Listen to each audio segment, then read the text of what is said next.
کہ دجال اس وقت کہاں ہے۔ 15-16 کتابیں جو حدیث کی ہیں، ان سب میں وہ حدیث موجود ہے جو اس وقت میں نے رکھی، ویسے تو سینکڑوں کتابوں میں ہے۔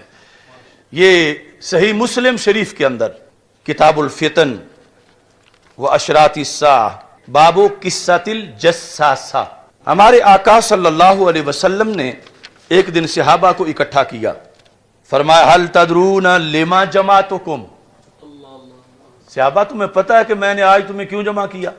تو صحابہ کرام رضی اللہ تعالی عنہم، ان کا جواب یہ تھا، کہتے ہیں اللہ و رسولہ اعلم، اللہ و رسولہ اعلم، یعنی ہمیں کیا پتا، اللہ جانے اور اللہ کے رسول صلی اللہ علیہ وسلم جانے، یعنی بہتر اللہ اور اللہ کے رسول علیہ السلام جانے۔ نبی اکرم صلی اللہ علیہ وسلم نے فرمایا انی واللہ ما جمعتکم لرغبت ولا رہبہ، یعنی عجیب وجہ بیان کی، یہ سارے اجتماعات میں سے منفرد اجتماع تھا۔ سرکار فرماتے ہیں آج میں نے نہ تمہیں رغبہ کے لیے بلایا ہے نہ رہبہ کے لیے بلایا۔ ثم قال، پھر رسول پاک صلی اللہ علیہ وسلم نے فرمایا لیکن جمعتکم، لیکن میں نے آج تمہیں جمع کیا ہے دجال کے موضوع پہ بات کرنے کے لیے۔ جس دن یہ گفتگو ہوئی اس سے پہلے بھی رسول پاک صلی اللہ علیہ وسلم کئی بار دجال پر گفتگو کر چکے تھے، لیکن آج ایک عینی گواہ ملا، عینی چشمدید آئی وٹنس جو دیکھ کے آیا تھا، اور جب دیکھ رہا تھا تو اس وقت نصرانی تھا، اب آ کے صحابی بن چکا تھا، اور اس نے جو کچھ بتایا سرکار نے پھر اپنی زبان سے مجمع کو سنایا، اور سنا کے بتایا دیکھو جو میں کہتا تھا وہی بالکل یہ بھی بتا رہا ہے۔ تو حضرت تمیم داری رضی اللہ تعالی عنہ، سرکار نے فرمایا، ان کا خود تعارف کرواتے ہوئے فرمایا کان رجلا نصرانیا، وہ کرسچن بندہ تھا، فجا، وہ آیا ہے، واسلم، اور اس نے اسلام قبول کر لیا ہے، وحدثنی حدیثا وافق الذی کنت احدثکم بہ عن المسیح الدجال، اس نے مجھے وہی بات بتائی ہے کنت احدثکم بہ جو میں تمہیں بتایا کرتا تھا، یعنی پاسٹ کنٹینیو، ماضی استمراری، بار بار جو میں تمہیں بتایا کرتا تھا اس نے وہی بات آ کر مجھے بتائی ہے۔ کس کے بارے میں؟ مسیح دجال کے بارے میں، کہ تمیم داری کہتے ہیں انہ راکب فی سفینۃ بحریہ، وہ ایک بحری جہاز میں، اس جہاز میں وہ بیٹھے تھے، ما 30 رجلا من لخم، اور 7 لخم قبیلے کے 30 بندے تھے، وہ جزام، اور جزام قبیلے کے، یہ خود ہیں حضرت تمیم داری رضی اللہ تعالیٰ عنہ، اور 30 اور بندے بھی ہیں، ان کی بھی ملاقات دجال سے ہوگی، اور یہ جو 30 ہیں یہ لخم اور جزام کے ہیں۔ فلائب بہم الموج و شہرا فی البحر، دوران سفر رستہ بھول گئے، یا اتنی طغیانی تیز تھی کہ اس جہاز کو کنٹرول کرنا یا اپنے راہ پہ رکھنا ان کے بس میں نہ رہا، اور کہیں سے کہیں پہنچ گیا، 1 مہینہ یہ اسی میں موجود رہے، یعنی کوئی جو بھی انہوں نے سامان کھانے کا رکھا ہوا تھا اس میں، مہینہ تک انہیں پتہ ہی نہیں چلتا تھا کہ ہم نے جانا کس طرف ہے، یعنی اتنا دور پانیوں میں وہ جہاز ان کو لے کے چلتا پھرتا رہا۔ بالآخر مہینے کے بعد ایک جزیرے کے پاس ان کا جہاز پہنچا، یعنی جہاں سمندر کے اندر تھوڑی سی انہیں خشک جگہ نظر آئی، تو وہاں جس وقت یہ پہنچے، فَأَرْفَعُوا إِلَى جَزِيرَةٍ حِينَ تَغْرُبُ الشَّمْسُ، سورج غروب ہونے کا وقت تھا، اور یہ مہینہ اپنے وطن سے دور اس جزیرے کے پاس یہ پہنچے، اور یہ گفتگو سرکار صحابہ کے سامنے فرما رہے ہیں. یعنی ہمارے لیے اس لیے اس کا ایک حرف قطعی ہے کہ رسول پاک صلی اللہ علیہ وسلم نے اس کو خود بیان کیا، ہم نے تو سرکار کے لفظوں کو دیکھنا ہے. فَجَلَسُوا فِي أَقْرُبِ السَّفِينَةِ، یہ اقرب اور اقرب دو طرح پڑھا جا سکتا ہے. تو اس طرح آج بھی ہے کہ بڑے جہازوں میں پھر چھوٹی چھوٹی کشتیاں بھی رکھی جاتی ہیں کہ کہیں حادثہ ہو تو ان کو استعمال کر لیا جائے.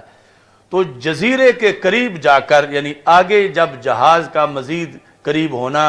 پانی گہرا نہ ہونے کی وجہ سے مشکل ہوا، تو چھوٹی کشتیوں میں بیٹھ کر یہ جزیرے میں داخل ہوئے. فَلَقِيَتْهُمْ دَابَّةٌ، جب یہ جزیرے میں داخل ہوئے تو سامنے ایک جانور کھڑا تھا، احلب، جس کے بال بڑے موٹے موٹے تھے. وہ کثیر الشعر تھا.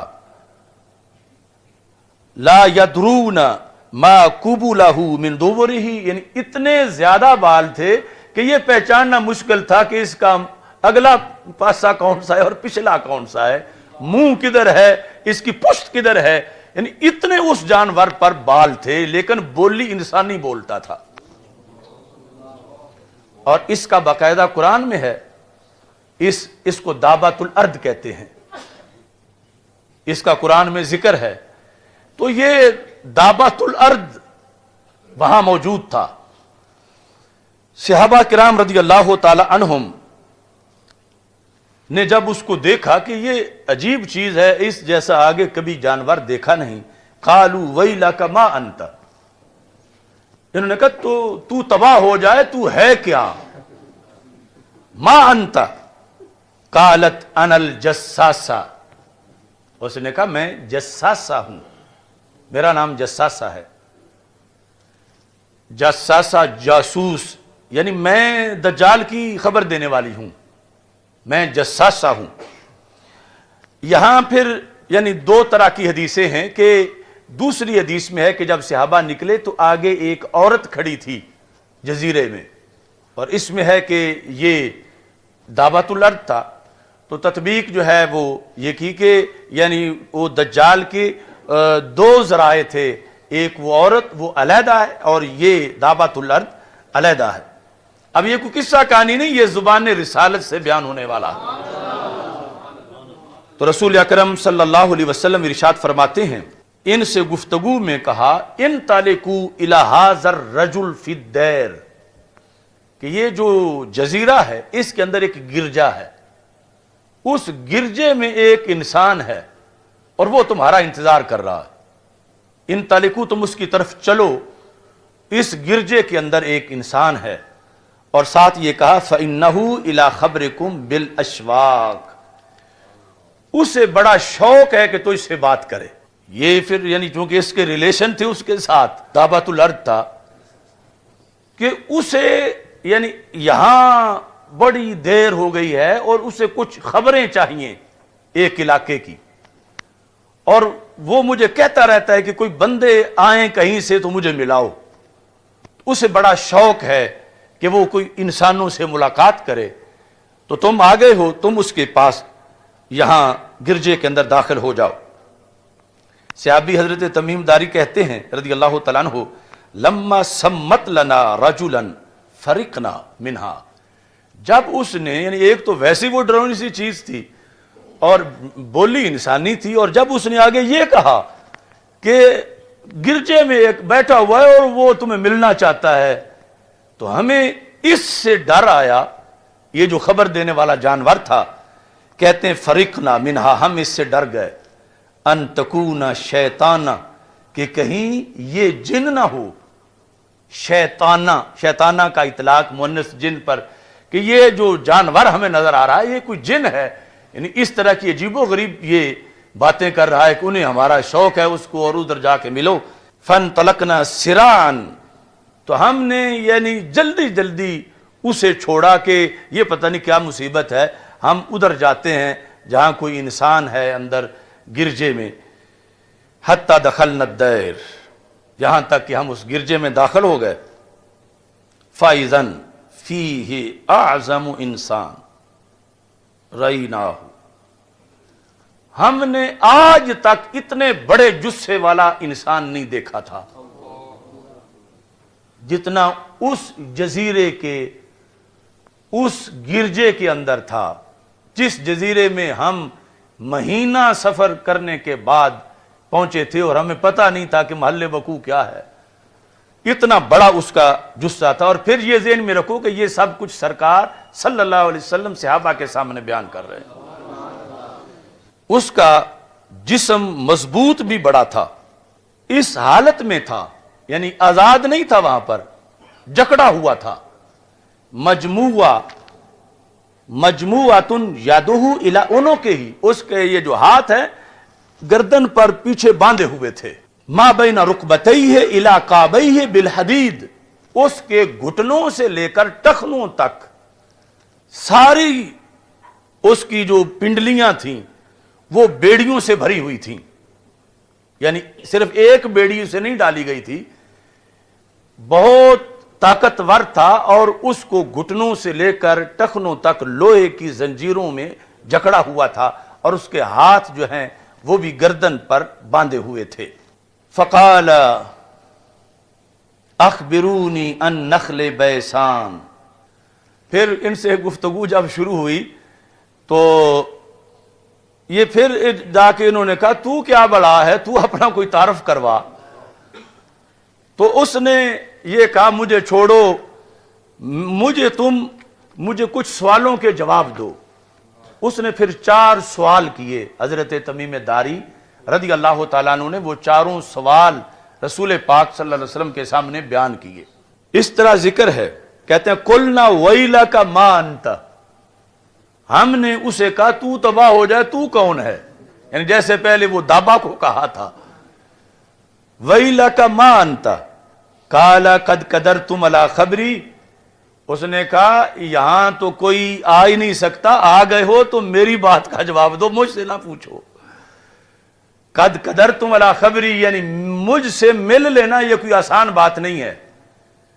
فاخبرونی ما انتم، تم بتاؤ تم کون ہو۔ دجال نے آگے سے ان سے سوال کر دیا، اور یہ حدیث رسول صلی اللہ علیہ وسلم میں بیان ہو رہا ہے۔ انہوں نے جواب دیا قالوا نحن اناس من العرب، ہم عرب لوگ ہیں، رکبنا فی سفینۃ بحریہ، ہم ایک کشتی میں بحری سفینے میں بیٹھے تھے، فصادفنا البحر حین اغتلم فلعب بنا الموج شہرا، سمندر میں طغیانی آئی اور ہم رستہ بھٹک گئے، اور 1 مہینہ موجیں ہمیں چکر دیتی رہیں، اور اس کے بعد ہم اس جزیرے کے پاس پہنچے۔ فقال، اس نے کہا چلو مجھے بتاؤ، یہ پہلا سوال ہے، اخبرونی عن نخل بیسان، مجھے بیسان جگہ میں جو کھجوروں کے باغات ہیں ان کے بارے میں خبر دو۔ اب یہ سارے سوالات جو ہیں یہ سرزمین فلسطین کے بارے میں ہیں، یعنی چونکہ پرانا جو جغرافیہ تھا، شام کا اطلاق اردن اور یہ جو فلسطین، لبنان، اس پورے ایریے پہ ہوتا تھا، تو اس ایریے کے لحاظ سے سوالات تھے، اور پھر خصوصی طور پر رسول پاک صلی اللہ علیہ وسلم کے لحاظ سے اس کا سوال تھا۔ اس نے کہا بیسان کے بارے میں مجھے بتاؤ، یعنی یہ آج جغرافیے میں باقاعدہ یہ جگہ نامزد ہے، پہچانی جاتی ہے، میرے پاس اس کی تصویر بھی ہے، اور عربی جو اس وقت کے عرب ہیں انہوں نے کتابوں میں وہ تصویر چھاپی ہوئی ہے کہ یہ پوچھا تھا دجال نے اس وقت حضرت تمیم داری رضی اللہ تعالیٰ عنہ سے، بیسان، یہ لفظ آپ بھی پکا لیں سین کے ساتھ، بیسان کے بارے میں بتاؤ مجھے۔ اس سے کہا بیسان کے بارے میں تم کیا پوچھنا چاہتے ہو، یعنی بیسان کے بارے میں سوال کے کئی مطلب ہو سکتے ہیں، تم کو کیا چیز تمہیں مطلوب ہے کہ بیسان کا ہم کیا بتائیں تجھے، مجھے یہ بتاؤ حل تثمر، کیا وہاں کھجوریں پھل دے رہی ہیں؟ بیسان کے باغ کے جو کھجوریں ہیں مجھے یہ مطلوب ہے کہ کیا وہ پھل دے رہی ہیں؟ قلنا نعم، ہم نے کہا ہاں ان کو پھل ہے، یعنی ہم جانتے ہیں اس علاقے کو، وہ کھجوریں پھل دے رہی ہیں۔ قال، اب اس نے اس پر تبصرہ کیا، کہتا ہے تبصرے کے اندر انہا توشکو اللہ تثمرا، قریبی وہ وقت آئے گا وہ کھجوریں پھل دینا بند کر دیں گے۔ یہ جو سوال ہے اصل میں وہ جکڑا ہوا اپنے لیے کہ میں نکلنے کا وقت جو اسے معلوم تھا، ان میں سے ایک نشانی یہ تھی کہ جب بیسان کے کھجور کے درخت بانجھ ہو جائیں گے اور کھجوریں نہیں لگیں گی تو وہ میرے نکلنے کا وقت ہوگا کہ میں جزیرے سے اس جہاں باندھا ہوا ہوں میں یہاں سے نکل سکوں۔ تو مجھے کوئی پتہ نہیں، تو میں یعنی آپ سے پوچھنا چاہتا ہوں کہ آپ بیسان کے درختوں کے بارے یہ چیز بتائیں کہ وہ پھل دے رہے ہیں یا نہیں دے رہے۔ اگر اب تک دے رہے ہیں تو ابھی میرے نکلنے کا وقت نہیں، جب نہیں دیں گے تو پھر میرے نکلنے کا وقت آ جائے گا۔ اخبرونی ان بحیرہ الطبریہ، مجھے بحیرہ طبریہ کے بارے میں بتاؤ۔ بحیرہ چھوٹا سمندر، طبریہ یعنی یہ اردن اور فلسطین کا جو جوڑ ہے اس کے قریب یہ ہے، یعنی یہ بھی اسی علاقے کا ایک حصہ ہے۔ تو اسی سے ہی وہ مشہور، یعنی اس کے قریب امام طبرانی جو ہیں وہ یعنی اسی گاؤں کے ہیں جس کے ساتھ یہ سمندر ہے۔ بحیرہ طبریہ یعنی موجودہ جو اردن، چونکہ اردن اور فلسطین بالکل آپس میں قریب قریب ہیں، یعنی اردن کے کچھ علاقوں سے پہاڑیوں سے مسجد اقصیٰ کو دیکھا جا سکتا ہے۔ تو طبریہ کے بارے میں بتاؤ، اس کے بارے میں کیا پوچھنا ہے؟ حل فیہا ماء، کیا اس میں پانی ہے یا پانی خشک ہو گیا ہے؟ قلنا ہی کثیرۃ الماء، ہم نے کہا اس میں تو بہت پانی ہے۔ قال ان ماءها یوشک ان یذهب او یذهب، وقت آئے گا اس کا پانی خشک ہو جائے گا۔ یعنی یہ اس کو دوسری معلومات تھیں کہ جب اس سمندر کا پانی خشک ہوگا تو پھر میری یہاں سے جان چھوٹے گی، پھر زمین کو روندنے کا میرا وقت آ جائے گا اور میں یہاں سے آزاد ہو جاؤں گا۔ یہ دوسرا سوال اس نے صحابہ کرام رضی اللہ تعالی عنہم سے پوچھا۔ پھر اخبرونی ان عین زغر، زغر چشمے کے بارے میں مجھے بتاؤ۔ حل فی العین ماء، کیا اس میں پانی موجود ہے؟ وَهَلْ يَزْرَعُ أَهْلُهَا بِمَاءِ الْعَيْنِ، اور کہاں کیا اس علاقے کے لوگ اس پانی سے، چشمے کے پانی سے کھیتی باڑی کر رہے ہیں؟ یہ تیسرا اس کا سوال تھا۔ قُلْنَا نَعَمْ هِيَ كَثِيرَةُ الْمَاءِ وَأَهْلُهَا يَزْرَعُونَ مِن مَّائِهَا، ہم نے کہا اس میں بہت پانی ہے اور وہاں کے لوگ اس پانی سے کھیتی باڑی کر رہے ہیں۔ اب یہاں اس نے پہلے دو سوالوں پر جو تبصرہ کیا تھا وہ نہیں کیا، یعنی حدیث میں وہ ذکر نہیں ہے کہ ایک وقت آئے گا کہ پانی یہ ختم ہو جائے گا۔ پہلے وہ کھجوروں کے بارے میں کہا کہ وہ پھل نہیں دیں گی، اور پھر یہ جو طبریہ بحیرہ تھا اس کے لحاظ سے کہا کہ وہ خشک ہو جائے گا۔ اب موجودہ جو لیٹسٹ معلومات ہیں یعنی اس بحیرہ طبریہ کے بارے میں، وہ یہ ہے کہ اس کے مجموعی پانی میں سے چوتھا حصہ باقی رہ گیا ہے۔ یہ یعنی مجموعی پانی جتنا اس کا پہلے کبھی ہوا کرتا تھا، سمٹتے سمٹتے سمٹتے نیچے آتے آتے آتے چوتھا حصہ پانی رہ گیا ہے۔ یہ جو نہایت العالم کے اندر بھی اس کی تصویر دی ہوئی ہے، اور بھی جو لیٹسٹ اس وقت عرب کی کتابیں ہیں، چونکہ وہ یعنی ایسا نہیں کہ کوئی زمین پہ نامعلوم جگہ ہو، یہ جو علامتوں والی ہے یہ معلوم جگہ ہیں، اور یہ بھی یعنی فلسطین کے ایریے کا وہ جو کھجوروں والا باغ ہے وہ بھی فلسطین کا، اور یہ بھی اس سے اٹیچ جگہ ہے۔ تیسرا زغر وہ بھی اسی علاقے کا ہے۔ اب چوتھا سوال، اخبرونی عن نبی الامیین، نبی الامیین، امیوں کے نبی کی مجھے خبر دو۔ ایک تھا نا نبی امی کی، امی کو نبی کی صفت بنایا جائے، اس نے کہا امیین کے نبی، یعنی عربوں کے جو نبی ہیں صلی اللہ علیہ وسلم ان کے بارے میں تم مجھے خبر دو۔ ما فعل، کیا بنا ان کا، کیسی رہی نبوت ان کی، یعنی ما فعل انہوں نے کیسے اپنی نبوت کا نظام چلایا۔ تو کہتے ہیں کہ قلنا، ہم نے کہا قد خرج من مکہ ونزل بیثرب، کہ مکہ مکرمہ سے تو وہ نکل آئے ہیں، ہجرت کر لیا انہوں نے، اور یثرب میں اس وقت وہ رہتے ہیں۔ یعنی تمیم داری بھی چونکہ ایک جنرل معلومات تھی، کلمہ تو پڑھا نہیں تھا اس وقت جب دجال سے ملاقات کر رہے تھے، تو کہا کہ وہ مکہ مکرمہ سے ہجرت کر کے مدینہ منورہ آ چکے ہیں یثرب میں۔ اس نے سوال کیا، یہ پھر رسول پاک صلی اللہ علیہ وسلم کے بارے میں جو چوتھا سوال تھا، اسی کے اندر پھر یہ سوال ہے، اقاتلہ العرب، کیا عربوں نے ان سے لڑائی لڑی، عربوں نے ان سے جنگ کی، ان کا رستہ روکا؟ قلنا نعم، ہم نے کہا ہاں عربوں نے ان سے لڑائیاں لڑیں۔ اس نے پھر آگے سوال کیا کیف صنع بہم، تو پھر یہ جو حضرت محمد صلی اللہ علیہ وسلم ہیں، انہوں نے ان عربوں کے ساتھ کیا سلوک کیا جب انہوں نے ان کا رستہ روکا، ان سے جنگیں کی، تو انہوں نے ان کا کیا کس طرح سلوک کیا ان کے ساتھ؟ فَأَخْبَرْنَاهُ أَنَّهُ قَدْ ظَهَرَ، ہم نے کہا عربوں پر تو وہ غالب آ گئے۔ لفظ یہ تھے قد ظہر علی من یلیہ من العرب وَأَطَاعُوهُ، کہ جو بھی عرب کے ایریے ان کے قریب قریب تھے ان پہ وہ غالب آ گئے ہیں اور عربوں نے ان کی اطاعت کر لی ہے۔ اب یہ جملہ ہے جو کہ ایک تاریخی جملہ ہے، یعنی جس جملے کی توقع نہیں کی جا سکتی تھی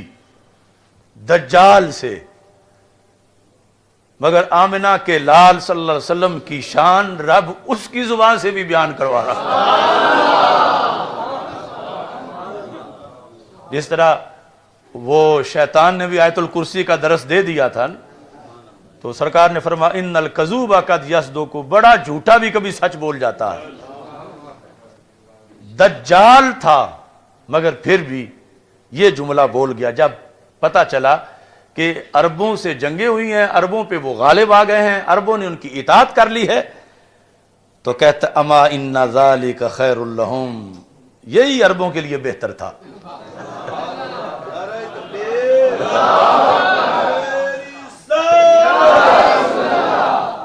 ان ذالک خیر لہم ان یطیعوہ،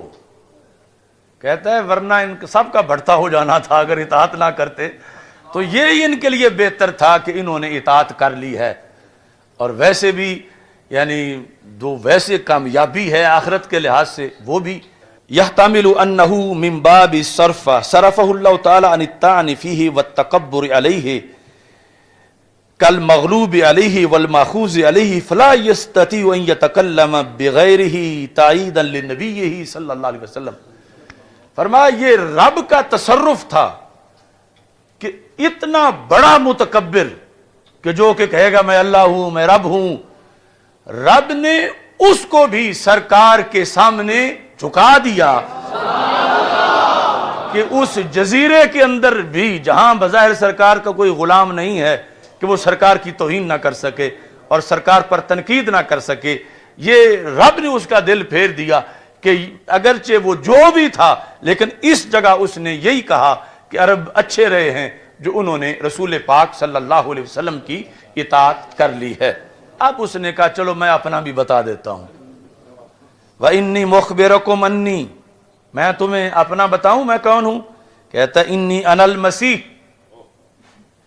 یعنی اس نے کہا کہ میں ہوں مسیح، یعنی خود تو اپنے آپ کو دجال نہیں کہتا تھا،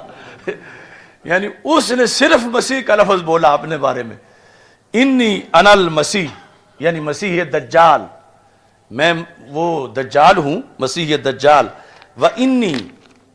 یوشک ان یؤذن لی فی الخروج، وقت تھوڑا ہی رہ گیا ہے مجھے نکلنے کی اجازت دی جائے گی۔ یعنی یہ وہ تھوڑا مطلب یہ ہے کہ صدیاں بیت گئیں اس کو اس جزیرے میں، اس گفتگو کے وقت تک بھی، جو کہ پہلے نبیوں کے زمانے میں بھی جو پیدا ہوا تھا اور اسی جزیرے میں تھا، اور اب اس کو اگر مثال کے طور پر حضرت آدم علیہ السلام کے بعد سے لے کر اس کو 70-80 صدیاں گزر گئی ہیں، تو اب تو اس کے لیے پھر تھوڑا ہی تھا پیچھے، کہ اب میرا پیچھے جو ہے وہ تھوڑا سا زمانہ رہ گیا ہے، یا پہلے سارے انبیاء کے زمانے کے لحاظ سے کہتا بس تھوڑا سا زمانہ رہ گیا میرا، تو میں اس میں اب باہر نکلوں گا۔ ان یؤذن لی فی الخروج، مجھے اذن دیا جائے گا، یعنی جو اللہ کے نزدیک طے ہے، یعنی اسے یہ پتہ ہے کہ یہ جو میرے سنگڑ مجھے مارے ہوئے ہیں یہ اللہ کے حکم سے کھلنے ہیں، اور پھر جو ہے وہ میں نے زمین میں دوڑنا ہے۔ فاخرج فاسیر فی الارض، میں زمین میں سیر کروں گا۔ فلا ادعو قریۃ الا حبتھا فی 40 لیلۃ، 40 راتوں میں پوری زمین کور کر جاؤں گا۔ کوئی ایک بستی بھی ایسی نہیں ہے غیر مکہ و طیبہ، مکہ مکرمہ اور مدینہ منورہ کے سوا، یعنی یہ اس کو بھی معلومات پوری تھیں اس وقت بھی کہ جو اس کے ساتھ ہونا ہے جب اس نے آنا ہے، جو سرکار دو عالم صلی اللہ علیہ وسلم پہلے صحابہ کو بتا چکے تھے۔ کہتا ہے کہ میں فلا ادعو قریۃ، میں کوئی بستی نہیں چھوڑوں گا، نکرہ النفی، ہر بستی میں جاؤں گا، ہر بستی جاؤں گا سوائے مکہ مکرمہ کے اور مدینہ منورہ کے۔ وہ کیسے ہیں؟ کہتا ہما محرماتان علیہ، وہ دونوں مجھ پہ حرام ہیں، ان کا میں بھی احترام کروں گا، ادھر میں نہیں اندر داخل ہو جاؤں گا، میں باہر رہوں گا۔ کہتا کلما اردت ان ادخل واحدا، حرمین میں سے جس حرم میں بھی میں داخل ہونے کا ارادہ کروں گا، ویسے جائے گا تو ضرور، اس کا ذکر بھی سرکار دو عالم صلی اللہ علیہ وسلم نے فرمایا کہ وہ احد کے پیچھے ایک پہاڑ ہے جہاں آ کر وہ ڈیرا لگائے گا، اور اتفاق سے اس کے لیے ایک محل بھی وہاں بنا دیا گیا ہے اس کی آمد سے پہلے۔ تو وہاں جا کر کہتا ہے کہ جب بھی میں پھر ارادہ کروں گا دن رات میں 24 گھنٹوں میں کہ میں اندر داخل ہو جاؤں، تو پھر کلما اردت ان ادخل واحدا منہما استقبلنی ملک بیدہ السیف سلطا، تو آگے فرشتہ کھڑا ہوگا اور اس کے ہاتھ میں تلوار وہ ہوگی جو نیام سے باہر ہوگی، تو اس واسطے میں پیچھے ہٹ جاؤں گا، کیونکہ اگر آگے گیا تو فرشتہ تلوار مار کے میرا خاتمہ کر دے گا۔ تو یہ سیکورٹی ہے مدینہ منورہ کی اور مکہ مکرمہ، یعنی کہاں یہ نظام اور کہاں آج کے لولے لنگڑے سائنسدان اور ان کے ماننے والے، کون سی ٹیکنالوجی فضاؤں پہ پہرا دے سکتی ہے کہ دجال مانتا ہے کہ مدینہ مدینہ ہے، مکہ مکہ ہے، یعنی یہ نہیں کہ کوئی چوکیاں نیچے بنا کے فورس کھڑی ہوگی اندر نہیں داخل ہونا، پاسپورٹ چیک کراؤ۔ دجال جیسا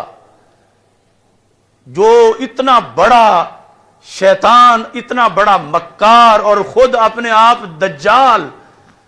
اس کے پاس کوئی ایسی چال نہیں کہ اندر داخل ہو سکے۔ فرشتے جو ہیں وہ ضرور تاڑ لیں گے اس کو، اور تان لیں گے پھر اگر آ گیا سامنے تو۔ یہ کہتا ہے یسدنی عنہا، وہ مجھے روک لیں گے، یعنی یہ جزیرے میں بند اس وقت بھی اسے یہ پتا تھا، اور اتفاق سے یہ ساری باتیں رسول پاک صلی اللہ علیہ وسلم پہلے صحابہ کو بتا چکے تھے، اور اب سرکار خوش ہو رہے تھے، دیکھو صحابہ جو میں نے کہا تھا وہی بات نکلی ہے نا، کہ یہ تمیم داری نے اس سے سن کے آ کر بتائی ہے جو میں ادھر تمہیں بتاتا تھا، یعنی میری معلومات، یہ سرکار کو خوشی ہے کہ، اور یہ دعویٰ کیا، فرمایا کسی نبی نے دجال کے بارے میں وہ کچھ نہیں بتایا جو میں نے بتایا ہے۔ پھر کہتا وَإِنَّ عَلَى كُلِّ نَقَبٍ مِّنْهَا مَلَائِكَةٌ، یہ جو انتظام ہے نا کسی ایک گیٹ پر نہیں، مدینہ منورہ کے ہر داخلی رستے پر یہی ہے شرع۔ کل نقب، جس طرح یہ اردو میں نقب لگانا، تو یعنی داخلے کے لیے جو بھی کوئی گیٹ ہے اس پر یہ صورتحال ہے۔ ملائکہ یحرسونہا، جو گارڈ ہیں وہاں پر حفاظت کر رہے ہیں، وہ مجھے آگے نہیں جانے دیں گے۔ جب رسول پاک صلی اللہ علیہ وسلم نے یہ حدیث بیان کی تو سرکار بیٹھے ہوئے تھے منبر پر، تو صحابہ جو ہیں وہ لفظوں کی ویڈیو بناتے تھے۔ تو صحابہ کہتے ہیں کہ جس وقت رسول پاک صلی اللہ علیہ وسلم اس جگہ اس بیان تک پہنچے، قال رسول اللہ صلی اللہ علیہ وسلم، اور آگے جملہ حالیہ ہے، کہا نبی اکرم صلی اللہ علیہ وسلم نے، اور حال یہ ہے کہ سرکار کیا کر رہے تھے، وَتَانَ بِمِخْصَرَتِهِ فِي الْمِنْبَرِ، سرکار نے اس حال میں کہ اپنا عصا منبر پہ مارا اور فرمایا کوئی عام بات نہیں، طیبہ طیبہ ہے۔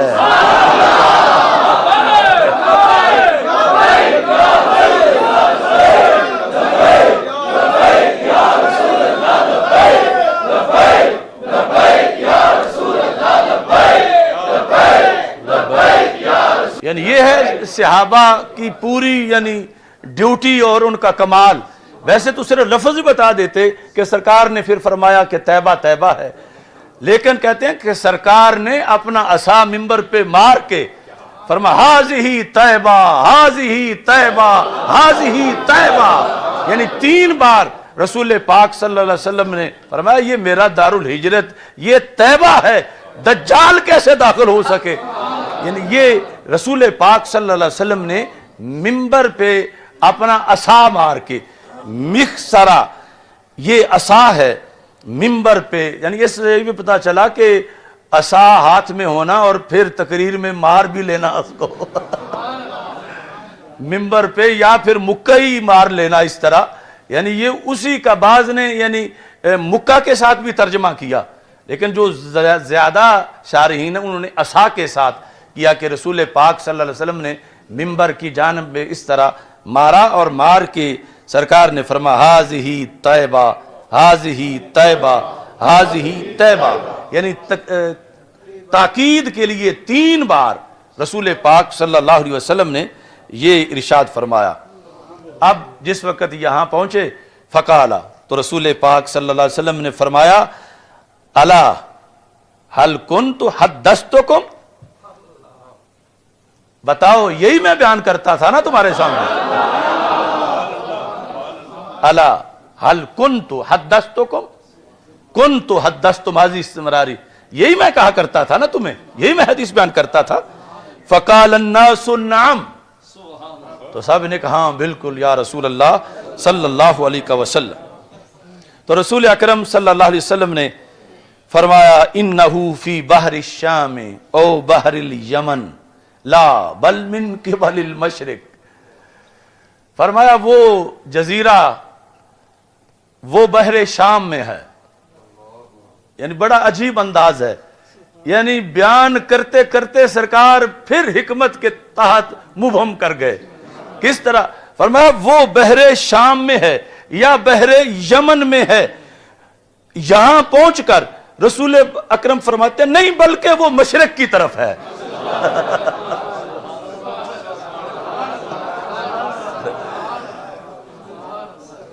الا انہو فی بحر الشام او بحر الیمن لا بل من قبل المشرق، تو یعنی جو حکمت تھی کہ اس کو کچھ پردے میں بھی رکھنا ہے کہ جہاں وہ باندھا ہوا ہے، اللہ کی حکمت ہے کہ وہ چھپی ہوئی جگہ ہے۔ تو اس لحاظ سے یعنی اگرچہ آج دنیا بڑی ایڈوانس ہو چکی ہے تو ایسے جزیرے ابھی تک ہیں کہ یعنی جہاں انسانوں کی ان حالات میں بھی رسائی نہیں ہے، اگرچہ بحری جہاز اور کیا کچھ بن چکا ہے، اور اسی لیے یعنی کچھ ایسی چیزیں ہیں ریکارڈ پر کہ کچھ جہاز اڑے اور پھر ملے نہیں واپس، گرے کہاں تھے کہاں پہنچے کہاں، یعنی کچھ بحری جہاز اور کچھ ہوائی جہاز، یعنی اس لیٹسٹ دنیا کے اندر بھی آج بھی یعنی ایسا کوئی ماحول معاملہ ہے کہ جہاں وہ گم ہیں، اور وہ بحر ہے کہ جس کے اندر وہ جزیرہ ہے جس کے اندر دجال جو ہے وہ باندھا ہوا ہے اور اس نے نکلنا ہے. یہ سب کچھ رسول پاک صلی اللہ علیہ وسلم کی ایک حدیث کے اندر موجود ہے.